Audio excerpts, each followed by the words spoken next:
அது மட்டுமல்ல, அருமை சோதரர் திரு அன்பழகன் அவர்கள் உயர்கல்வித்துறை அமைச்சராக இருந்த காலகட்டம்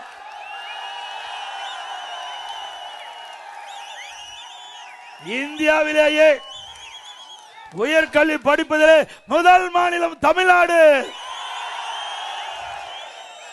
2011 மாண்புமிகு தமிழ்நாடு முதலமைச்சர் இதயம் புரட்சி தலைவி அம்மா அவர்கள் தமிழகத்துடைய முதலமைச்சராக பொறுப்பேற்கின்ற பொழுது 132 பேர் உயர்கல்வி படிச்சிட்டு இருந்தாங்க.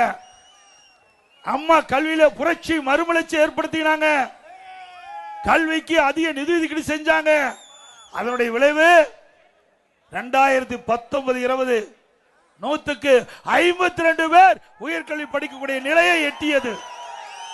மத்திய அரசுடைய இலக்கு 2030 அடைய வேண்டிய உயர்கல்வி இலக்கை 2019-20 அடைஞ்சு இன்றைக்கு இந்தியாவுக்கு உயர்கல்வி படிப்பதிலே முதல் மாநிலம் என்ற பெயரை பெற்றது அதிமுக அரசாங்கம். நல்லாட்சினா எடப்பாடியார் தான். வாக்களிப்பீர் இரட்டை இலைக்கே.